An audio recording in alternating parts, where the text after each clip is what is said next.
नीचे हजारों तरह के वायरस से भरा हुआ वाटर बेयर था। बस इसे हल्का सा छू लेने भर से इंसान हजारों लाइलाज बीमारियों से संक्रमित हो सकता था। दूसरे लोग इसे देखते ही दूर भाग जाते थे, लेकिन जब मैंने इसे देखा तो मेरी आंखें चमक उठी। फिर सबकी हैरानी भरी नजरों के सामने मैंने उस वाटर बेयर को सीधे निगल लिया। आसपास के लोग मुझे पागल कहने लगे। उनका कहना था कि इसे खाने के बाद मैं 3 दिन भी जिंदा नहीं रह पाऊंगा, लेकिन मैं बस तिरस्कार भरी हंसी हंसा, क्योंकि कुछ ही घंटों बाद म्यूटेशन अवसर आने वाला था। उस समय अनगिनत राक्षस पूरी ब्लू स्टार पर हमला कर देंगे और आम इंसानों में उनके सामने जरा भी प्रतिरोध करने की ताकत नहीं होगी। लेकिन जो लोग पहले से बीमार थे, उनके शरीर में एक बेहद दुर्लभ जीन रोग मौजूद होगा। लियू काइलोंग ने अपनी बेटी लियू रोयान की बीमारी का इलाज खोजने के लिए पूरी दुनिया छान मारी थी, लेकिन वह कभी सफल नहीं हुआ। पर किसने सोचा था कि वही बीमारी उसके लिए वरदान बन जाएगी। जैसे ही म्यूटेशन अवसर शुरू हुआ, लियू रोयान ने दुर्भाग्य पवित्र देव नाम की दैवी शक्ति जागृत कर ली। उसकी साधना गति सामान्य जागृत लोगों से सैकड़ों गुना तेज थी। धीरे धीरे वह सबके दिलों में भय पैदा करने वाली रोयान दानवी बन गई। और मैं पिछले जन्म में, क्योंकि मेरा शरीर पूरी तरह स्वस्थ था, इसलिए मैं समाज के सबसे निचले स्तर का मजदूर बन गया। अंत में मुझे लियू परिवार के समूह ने पकड़कर खदान में भेज दिया, जहां लगातार मेहनत करते करते मेरी मौत हो गई। लेकिन भगवान ने मुझे दोबारा जन्म लेने का मौका दिया। मैंने फोन पर तारीख देखी। म्यूटेशन अवसर आने में अभी 1 महीना बाकी था। अब मेरे पास तैयारी के लिए पर्याप्त समय था, इतना समय कि मैं तरह तरह के वायरस इकट्ठा कर सकूं। लियू रोयान, पिछले जन्म में तुम्हारे लियू ग्रुप ने मुझे गुलाम बनाकर मार डाला था। इस जन्म में शायद नतीजा उल्टा होने वाला है, लेकिन वायरस इकट्ठा करना आसान नहीं था। सबसे पहले मुझे पैसों का इंतजाम करना था। मैंने तुरंत एक लोन कंपनी को फोन किया और अपना मुश्किल से खरीदा हुआ घर गिरवी रखकर 80 लाख युआन उधार ले लिए। आखिर हर दुर्लभ वायरस की कीमत बेहद ज्यादा थी। तभी मुझे पिछले जन्म का एक अमीर आदमी याद आया। उसने नीलामी में एक ऐसा वाटर बेयर खरीदा था जिसमें भयानक वायरस मौजूद था, और उसी नीलामी से उसने वाटर बेयर पवित्र शरीर जागृत किया था। मैं तुरंत टैक्सी पकड़कर उस नीलामी घर पहुंच गया, लेकिन रिसेप्शनिस्ट ने बताया कि अंदर जाने के लिए कम से कम 1 करोड़ युआन की संपत्ति दिखानी होगी। मजबूरी में मैं एक कोने में गया और ऑनलाइन कई लोन ऐप से और पैसे उधार लिए। काफी मुश्किलों के बाद आखिरकार मैं नीलामी में प्रवेश करने में सफल हो गया। कुछ दौर की बोली के बाद मैंने 1 करोड़ युआन देकर उस वायरस वाले वाटर बेयर को खरीद लिया। उसे हाथ में लेते ही मेरा दिल उत्साह से भर उठा। पिछले जन्म में जिसने वाटर बेयर पवित्र शरीर जागृत किया था, उसकी शक्ति लगभग अमर शरीर जैसी थी। उसकी रक्षा क्षमता बेहद भयानक थी और घायल होने पर उसका शरीर बेहद तेजी से ठीक हो जाता था। इन दोनों क्षमताओं में से कोई भी अकेले ही विनाशकारी थी। लेकिन सिर्फ एक वाटर बेयर पवित्र शरीर काफी नहीं था, मुझे और ज्यादा वायरस चाहिए थे। तभी अचानक मेरा फोन बज उठा। फोन उठाकर देखा तो कॉल मेरी गर्लफ्रेंड किंसिसी की थी। उसका नाम देखते ही मेरे भीतर गुस्से की आग भड़क उठी। पिछले जन्म में जब उसे कैंसर हुआ था, तब मैंने उसके लिए पैसा भी खर्च किया और दिन रात उसकी सेवा भी की। लेकिन म्यूटेशन अवसर आने के बाद कैंसर की वजह से उसकी ताकत कई गुना बढ़ गई और उसी दिन उसने मुझसे ब्रेकअप कर लिया। बाद में उसी ने मुझे लियू ग्रुप की खदान में भेजा था। किंसिसी, पिछले जन्म में तुम इतनी निर्दयी निकली, इस जन्म में यह हिसाब जरूर चुकाऊंगा। कॉल काटने के बाद मैं नीलामी घर से निकलने ही वाला था कि एक मध्यम आयु का आदमी मुझे रोक कर बोला।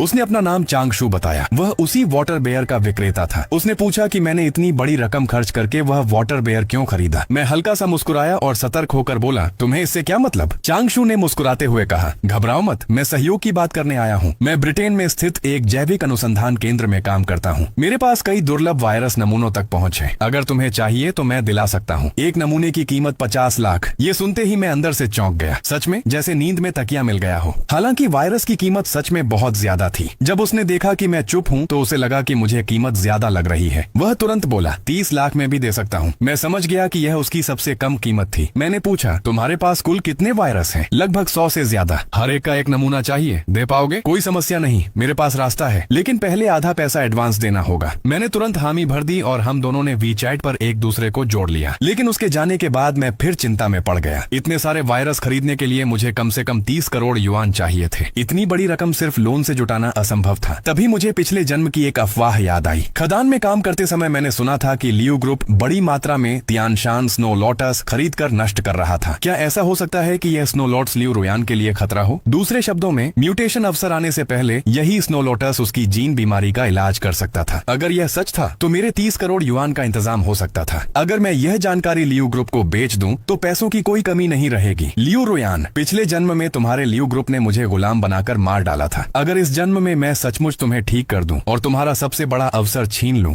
तो क्या तुम्हें मुझे धन्यवाद नहीं कहना चाहिए? अगले दिन मैं लियू काइलोंग के ऑफिस पहुंचा। व्हील चेयर पर बैठी लियू रोयान को देखकर मैं कुछ पल के लिए ठहर गया। उसका बेहद सुंदर चेहरा और कमजोर शरीर पिछले जन्म की उस भयावह रोयान दानवी से बिल्कुल अलग था। पिछले जन्म में ईस्ट सी सिटी के ऊपर अचानक अचानक एक दिव्य चक्र प्रकट हुआ था। अनगिनत शक्तिशाली लोग उस अवसर को पाने दौड़ पड़े थे, लेकिन अंत में लियू रोयान ने अपनी दुर्भाग्य शक्ति के बल पर सबको कुचल दिया था। पवित्र शरीर, अनगिनत शक्तिशाली लोगों के बीच उसने खून की राह बनाते हुए उस दिव्य खजाने को हासिल कर लिया था, और उस खजाने को पाने के बाद उसने निर्दयता से पूरे ईस्ट सी सिटी के सभी जीवों का कत्ल कर दिया था। उनके हृदय के रक्त से उस खजाने को पोषित किया गया। यही कारण था कि उसे दानवी की उपाधि मिली। अब अगर मैं इस औरत को ठीक कर दूं तो इसे जनता की भलाई ही माना जाएगा। जो कायलोंग ने मुझे ऊपर से नीचे तक गौर से देखा, वह पहले ही मेरी पूरी जानकारी निकलवा चुका था। मैं बस एक साधारण इंसान था जिसका कोई बैकग्राउंड नहीं था। अगर यह बीमारी लियू रोयान को अभी अभी हुई होती तो वह किसी भी हालत में मुझे इलाज करने नहीं देता, लेकिन अब उसके पास कोई और रास्ता नहीं बचा था। वह सिर्फ मरे हुए घोड़े को जिंदा समझकर आखिरी कोशिश करना चाहता था। ठीक है, इसे आखिरी उम्मीद मान लेते हैं। बताओ, तुम मेरी बेटी का इलाज कैसे करोगे? मिस्टर लियू, अगर मेरा तरीका आपकी बेटी की बीमारी पर असर करता है तो 1 करोड़ युआन का इनाम मुझे मिलेगा ना? बिल्कुल, मेरे पास पैसों की कमी नहीं है। मुझे सिर्फ यह डर है कि तुम उन्हें लेने के लायक हो भी या नहीं। आपकी बेटी की बीमारी तियानशान स्नो लोटस से ठीक हो सकती है। Tianshan snow lotus? फिर बस सिर्फ तियानशान स्नो लोटस। हालांकि लियू कायलोंग को थोड़ा शक हुआ, लेकिन फिर भी उसने अपनी सचिव को दवा तैयार करने का आदेश दे दिया। दवा बनते समय मैंने सामने बैठी इस रुयान दानवी को ध्यान से देखा। सच में किसने सोचा होगा कि पिछले जन्म की वह भयावह दानवी जागृति से पहले इतनी शांत और कोमल थी। जब लियू कायलोंग ने देखा कि मैं उसकी बेटी को इतनी बेझिझक घूर रहा हूँ तो उसके मन में तुरंत गुस्सा भर गया। अगर यह तियानशान स्नो लोटस काम नहीं आया तो देखना मैं तुम्हारा क्या हाल करता हूँ। तभी सचिव दवा लेकर अंदर आई। लियू रोयान ने जैसे ही दवा पी, उसका दायां हाथ जो काफी समय से पूरी तरह सुन्न था, हल्का सा हिलने लगा। यह दृश्य देखते ही लियू कायलोंग की आंखें फैल गईं। कमाल है, यह सच में काम कर गया। मैं हल्का सा मुस्कुराया। मिस्टर लियू, अब जबकि मेरा इलाज असरदार साबित हुआ है तो वह 1 करोड़ युआन। चिंता मत करो, मैं लियू कायलोंग अपने वादे से कभी पीछे नहीं हटता। जाओ, मिस्टर जो के खाते में 1 करोड़ ट्रांसफर कर दो। जी चेयरमैन। पास बैठी लियू रोयान ने भी मुझे दिल से धन्यवाद दिया, लेकिन अंदर ही अंदर मैं ठंडी हंसी हंस रहा था। जब म्यूटेशन अवसर आएगा तब शायद तुम लोग मुझे मार डालना चाहोगे। तभी मेरे फोन पर 1 करोड़ युआन आने का मैसेज आया। बैलेंस देखकर मेरा दिल जोरों से धड़क उठा। मैंने तुरंत कहा कि मुझे कुछ जरूरी काम है और वहाँ से निकल गया। 1 घंटे बाद एक लग्जरी होटल के अंदर मैंने चांगशू के सामने 1 करोड़ युआन एडवांस रख दिया। फिर उसका वर्क आईडी ध्यान से जांचा। यह पक्का करने के बाद कि वह सच में रिसर्च लैब का कर्मचारी है, मैंने कहा तुम्हारे पास 2 दिन है, उसके बाद यही माल और पैसा दोनों की डील होगी। और याद रखना, सभी 100 वायरस एक ही टेस्ट ट्यूब में डालना। आखिर वायरस कोई मजाक नहीं थे। अगर मैंने उन्हें निगल लिया और म्यूटेशन अवसर आने से पहले ही मर गया तो सारा खेल खत्म हो जाता। मेरी बात सुनकर चांगशू थोड़ा हैरान हुआ, लेकिन उसने तुरंत हामी भर दी। उसके लिए बस पैसा मायने रखता था। ग्राहक उन वायरस का क्या करेगा, इससे उसे कोई मतलब नहीं था। उससे विदा लेने के बाद मेरा दिल उत्साह से भर गया। इन वायरसों के साथ म्यूटेशन अवसर आने के बाद मैं कम से कम एक शक्तिशाली योद्धा जरूर बन जाऊंगा। लेकिन फिर भी मैं संतुष्ट नहीं था। पिछले जन्म में लियू रोयान जैसे कई भयानक ताकतवर लोग मौजूद थे। सिर्फ 100 वायरसों के सहारे दुनिया पर राज करना संभव नहीं था। अगर मैं दोबारा जन्मा हूँ तो या तो कुछ करूंगा ही नहीं, और अगर करूंगा तो सबसे शक्तिशाली बनूंगा, वरना इस दूसरे मौके का क्या फायदा। कुछ देर सोचने के बाद मैंने फैसला किया कि मुझे थोड़ा परमाणु दूषित पानी भी जुटाना चाहिए। वह चीज बेहद जहरीली थी, शायद उससे कोई अद्भुत प्रभाव पैदा हो जाए। जल्दी ही 2 दिन बीत गए। इन दिनों मैंने न सिर्फ कुछ औद्योगिक जहरीला पानी इकट्ठा किया, बल्कि भारी रकम खर्च करके ऑनलाइन परमाणु दूषित पानी की एक बोतल भी खरीद ली। अब बस उन 100 वायरसों का इंतजार था। तभी चांगशू का फोन आ गया। 2 घंटे बाद वह तय होटल में पहुंच गया। उसने सावधानी से अपनी जैकेट से एक डिब्बा निकाला। तुम्हारी मांग के अनुसार मैंने हमारी रिसर्च लैब के सभी 105 म्यूटेटेड वायरस इसमें डाल दिए हैं, और यह यूएसबी ड्राइव, इसमें उन 105 वायरसों की पूरी जानकारी है। यह इकलौती कॉपी है, संभाल कर रखना। अगर खो गई तो मैं दोबारा नहीं ला पाऊंगा। मैंने उस यूएसबी की तरफ देखा तक नहीं। मेरी नजरें सिर्फ उस टेस्ट ट्यूब पर टिकी थीं। उसमें हल्का नीला तरल भरा हुआ था। ऊपर से देखने पर वह बिल्कुल साधारण लग रहा था, लेकिन असल में उसकी एक बूंद भी इंसान की जिंदगी बदल सकती थी। जब चांगशू ने देखा कि मैं काफी देर से टेस्ट ट्यूब को घूर रहा हूँ तो वह खांसते हुए बोला, पहले ही बता देता हूँ, तुम्ही ने कहा था कि सारे वायरस एक साथ मिलाने हैं। घर ले जाने के बाद उनके मूल गुण वैसे ही रहेंगे या नहीं, इसकी मैं कोई गारंटी नहीं देता। मैंने उसकी शिकायतों पर ध्यान नहीं दिया। मैंने सावधानी से डिब्बा बंद किया और बस इतना कहा, डील पूरी हुई। फिर मैं जल्दी से वहाँ से निकल गया। मेरे जाने के बाद चांगशू ने देखा कि यूएसबी ड्राइव अभी भी मेज पर पड़ी है। हालांकि उसे थोड़ा अजीब लगा, लेकिन चूंकि उसे पैसे मिल चुके थे इसलिए उसने ज्यादा दखल देना जरूरी नहीं समझा। वह भी पैसे लेकर होटल से चला गया। इस तरह कुछ दिन शांति से बीत गए। मैंने बचे हुए करोड़ों युआन अलग अलग आलीशान जगहों पर खुलकर खर्च किए। बेशक सबसे जरूरी चीज वायरस भी मैंने काफी मात्रा में जमा कर लिए थे। मेरा पूरा स्टोरेज अब तरह तरह के वायरसों से भर चुका था। इसी दौरान मैं सोच रहा था कि क्या मुझे जहरीले सांप और बिच्छू जैसे घातक जीव भी इकट्ठा करने चाहिए। तभी अचानक टीवी पर एक ब्रेकिंग न्यूज आई। एक जरूरी समाचार। 10 मिनट पहले ब्रिटेन ब्रिटेन का प्रसिद्ध टोंगमैन ब्रिज अचानक ढह गया। मरने वालों की संख्या अभी स्पष्ट नहीं है। हालांकि वीडियो धुंधला था, लेकिन साफ दिखाई दे रहा था कि वह ब्रिटेन का मशहूर टोंगमैन ब्रिज था। लेकिन अब वह बीच से पूरी तरह टूट चुका था। ऐसा लग रहा था जैसे किसी ने उसे विशाल तलवार से 2 हिस्सों में काट दिया हो। यह दृश्य देखते ही मेरी सांस रुक गई। म्यूटेशन युग वह फिर आ गया। हजारों मीटर लंबा टोंगमैन ब्रिज अब ऐसे टूटा पड़ा था मानो किसी तेज धार वाले हथियार ने उसे बीच से चीर दिया हो। यह देखकर मुझे तुरंत समझ आ गया, यह म्यूटेशन युग के आगमन का संकेत था। पिछले जन्म में भी टोंगमैन ब्रिज वास्तव में किसी साधारण दुर्घटना से नहीं टूटा था, बल्कि उसे एक भयानक ही दैत्य लाल पूंछ पवन बिच्छू ने काटकर 2 टुकड़ों में कर दिया था। क्योंकि म्यूटेशन युग के पूरी तरह आने से पहले जब वह पहली बार उतरा था, उसकी शक्ति केवल दूसरे निषिद्ध स्तर के प्रारंभिक चरण में थी। इसी वजह से बाद में ब्रिटिश सेना उसे आधुनिक हथियारों की मदद से मारने में सफल हो गई थी। लेकिन फिर भी उस लाल पूंछ पवन बिच्छू के आगमन ने सीधे 50,000 लोगों की जान ले ली थी। शुरुआत में ब्रिटेन सरकार हर जगह खबर दबाने की कोशिश कर रही थी। वे नहीं चाहते थे कि उस लाल पूंछ पवन बिच्छू का अस्तित्व दुनिया के सामने आए। लेकिन उन्होंने यह नहीं सोचा था कि यह इंटरनेट का युग है। जानकारी फैलने की गति बेहद तेज थी। ऊपर से उस बिच्छू ने जो तबाही मचाई थी, उसे छुपाना लगभग असंभव था। सिर्फ 2 दिनों के भीतर लाल पूंछ पवन बिच्छू और ब्रिटिश सेना की लड़ाई की तस्वीरें और वीडियो पूरी दुनिया में फैल गए। पूरी ब्लू स्टार भय और आतंक में डूब गई। यह सोचते ही मेरे भीतर जोश की लहर दौड़ गई। लगता है मेरी तैयारी बेकार नहीं गई। इस जन्म में मैं अपनी पिछली जिंदगी पूरी तरह बदल दूंगा और इस दुनिया का सबसे शक्तिशाली इंसान बनूंगा। 1 सप्ताह बाद एक रहस्यमय तरंग ने पूरी ब्लू स्टार को ढक लिया। उसी समय हर इंसान के दिमाग में एक आवाज गूंज उठी, म्यूटेशन युग शुरू होने वाला है। सभी मानव विकास प्राप्त करेंगे। जिसके शरीर में बीमारी जितनी गंभीर होगी, उसका विकास स्तर उतना ही ऊंचा होगा। अपने सामने दिखाई दे रहे काउंटडाउन को देखकर मुझे समझ आ गया, मेरा युग आखिरकार आ चुका है। म्यूटेशन युग शुरू होने वाला है। क्या तुम लोगों ने भी वह आवाज सुनी? धत्तेरे की तो सिर्फ मैं ही नहीं था जिसने सुना। मुझे लगा मैं पागल हो गया हूँ। ये कोई मजाक तो नहीं? पूरी मानव जाति विकसित होगी? सच में? इसमें लिखा है कि जितनी गंभीर बीमारी होगी, विकास उतना ऊंचा होगा। कल ही पता चला कि मुझे आखिरी स्टेज का फेफड़ों का कैंसर है। तो क्या अब मैं बच जाऊंगा? बच जाओगे? भाई तुम तो सीधे आसमान छूने वाले हो। इंटरनेट पर हर तरफ ऐसी चर्चाएं छाई हुई थी, लेकिन मुझे उनमें कोई दिलचस्पी नहीं थी। मैंने अपने इकट्ठा किए हुए सारे वायरस एक एक करके बाहर निकाल लिए। मैं सोच ही रहा था कि पहले कौन सा इस्तेमाल करूं,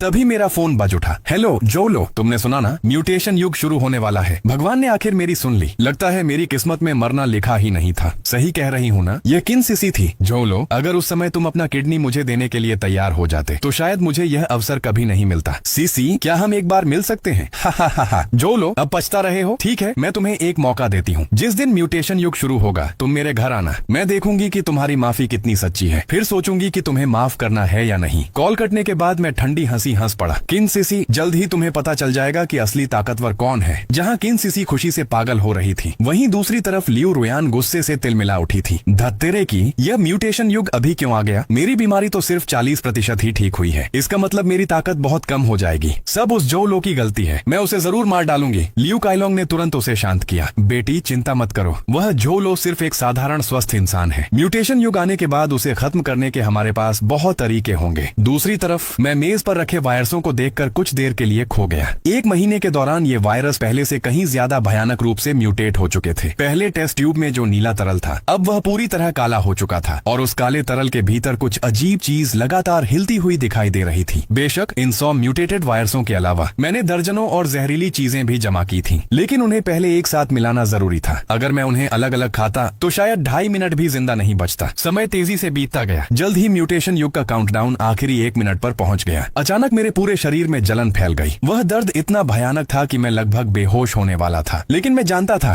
यह सबसे महत्वपूर्ण पल था। अगर मैं अभी बेहोश हो जाता तो मेरी सारी मेहनत बेकार हो जाती। मैंने दांत भींचकर दर्द सहा, फिर उस बोतल को उठाया जिसमें वायरस, जहरीला पानी और बाकी सभी विषैले पदार्थ मिले हुए थे और एक ही सांस में पूरी बोतल पी गया। अगले ही पल एक ऐसा दर्द मेरे पूरे शरीर में फैल गया जिसे शब्दों में बयान करना असंभव था। मेरा चेहरा तुरंत बैंगनी पड़ गया। मेरी त्वचा पर अनगिनत रक्त रेखाएं उभर आईं। मैं किसी नरक से निकले दानव जैसा दिखने लगा। इस तरह 1 मिनट तक भयानक पीड़ा सहने के बाद म्यूटेशन युग आखिरकार शुरू हो गया। काउंटडाउन खत्म होते ही नीली ऊर्जा की एक लहर पूरी ब्लू स्टार पर फैल गई। जिन लोगों को पहले बीमारियां थीं, वे उसी क्षण पूरी तरह ठीक हो गए। साथ ही उन्हें अलग अलग स्तर की शक्तियां भी प्राप्त हुईं। जिन लोगों को त्वचा रोग था, उनकी त्वचा अब गोलियों और आग तक से प्रभावित नहीं हो रही थी। जिनके पैर जन्म से विकलांग थे, वे अब ऊंची ऊंची इमारतों के बीच हवा की तरह दौड़ रहे थे। और मैं आखिरकार उस असहनीय दर्द से मुक्त हो चुका था। तभी सुनहरी ऊर्जा ने मेरे पूरे शरीर को घेर लिया। मेरी आंखों के सामने अनगिनत वायरसों के नाम चमकने लगे। हर वायरस मुझे एक अलग शक्तिशाली प्रतिभा दे रहा था। जब मैं इन शक्तियों को देखकर स्तब्ध था, तभी सिस्टम की आवाज फिर गूंजी, जांच पूरी। होस्ट के शरीर में 138 प्रकार की नकारात्मक अवस्थाएं पाई गईं। 100 रोगों से ग्रस्त उपलब्धि सक्रिय। बधाई हो, आपको अद्वितीय प्रतिभा 9 अधोलोक अराजक शरीर प्राप्त हुआ है। ये सुनते ही मैं तुरंत ध्यान लगाकर साधना करने बैठ गया। कुछ ही पलों में मैं शुरुआती प्रथम स्तर से सीधे छठे स्तर तक पहुंच गया। अपने भीतर की उस भयानक शक्ति को महसूस करके मेरा दिल कांप उठा। फिर मैं छत पर गया और सामने फैले चमकते शहर को देखते हुए धीरे से बोला, इस जन्म में मैं अब किसी का शिकार बनने वाली भेड़ नहीं हूँ। पिछले जन्म में किन सिसी जब पहली बार जागृत हुई थी, तब उसकी शक्ति सिर्फ तीसरे स्तर तक थी, लेकिन अब मेरी छठे स्तर की ताकत के सामने शायद पूरी ब्लू स्टार पर कोई टिक नहीं सकता था। तभी अचानक जमीन जोर से कांपी। दूर कहीं विस्फोट की आवाज गूंज उठी। यह दृश्य देखते ही मुझे पिछले जन्म की वही घटना याद आ गई। जियांगनान शहर के ऊपर एक रजत कवच रहस्यमयी ड्रैगन शार्क प्रकट हुई थी। वह आ गया, रजत कवच रहस्यमयी ड्रैगन शार्क। मुझे याद था पिछले जन्म में उसके मारे जाने के बाद उसका ड्रैगन शरीर एक चांदी के भाले में बदल गया था। उस भाले की शक्ति बेहद डरावनी थी और संयोग से मेरे हाथ में भी मुझे बस एक हथियार की कमी थी और तुम ही मेरे लिए सबसे सही हो। दूसरी तरफ इस समय रजत कवच रहस्यमयी ड्रैगन शार्क के नीचे बड़ी संख्या में पुलिस बल इकट्ठा हो चुका था, लेकिन उनके आधुनिक हथियार उस ड्रैगन शार्क के सामने ऐसे थे जैसे किसी हाथी को सुई चुभाना। न सिर्फ वे उसे चोट पहुंचा पाए, बल्कि उन्होंने उसे पूरी तरह क्रोधित कर दिया। जब सभी लोग समझ नहीं पा रहे थे कि अब क्या करें, तभी उनमें से एक व्यक्ति ने आसमान की ओर इशारा करते हुए चिल्लाया, जल्दी देखो।